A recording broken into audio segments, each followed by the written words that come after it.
ในซีซั่นนี้เราได้เพิ่มกิจกรรมสำหรับ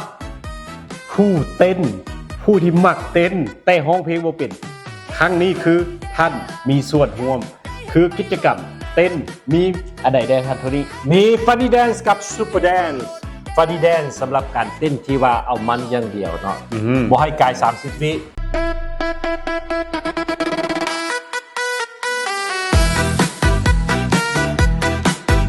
ส่วนซูเปอร์แดนซ์นี่แมนต้องเต้นให้ครบตามเพลงถ้าเพลงท่านมีถึง2 นาทีท่านจะต้องเต้นให้ครบ2 นาที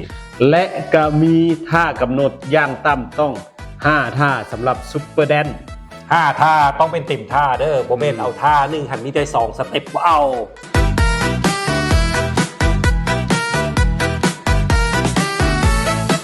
เพชรบวนจะมีของรางวัลอยู่ที่เริ่มที่500,000 กีบเนาะหรือว่าจะเป็นคูปองจากพวกเขาสามารถซื้อสินค้าจากพวกเขาได้บ่ว่าจะเป็นตู้ขายเครื่องออโต้หรือว่า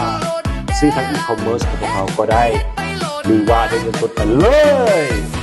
และวิธีการให้คะแนนเต้นมวนคือเอายอดวิวอย่างเดียววิวมันวิวมวนมีคนเบิ่งหลายแสดงว่าแม่นมวนเจ้าหมักเจ้ามวนนำเนาะส่วนซูเปอร์แดนต้องเอาคะแนนไลค์อย่างเดียวเนาะจะไปอยู่ทาง4 แพลตฟอร์มด้วยกันก็คือมี YouTube Facebook TikTok และก็ลาบ X เนาะบวกคะแนนยอดไลค์เข้าไปอยู่ในหั่นทานก็จะเป็นผู้ชนะอันดับ1แน่นอนทางต้องมาเต้นส่วนของพวกเขาบางเดือนเด้อเรามีรางวัลเท่าไหร่รางวัลมูลค่า5 ล้านกีบจัดไปเลยการเต้นนี้สามารถเต้นเดี่ยวแล้วก็เต้นเป็นทีมได้แม่นบ่โอเค1 ทีมเริ่มต้นที่1 คนขึ้นไปหรือว่าเต้นผู้เดียวก็ได้เนาะหรือว่าเต้นเป็นทีมก็ได้และนี่คือกิจกรรมของ HM Academy Season 2 เริ่มเปิดแล้วเริ่มเต้นวันนี้เป็นต้นไปเที่ยวสมัครมาไวๆมาซ่าได้ซ่า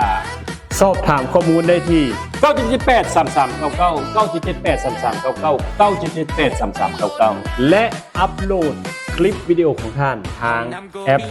ลาบ X อย่างเดียวเท่านั้น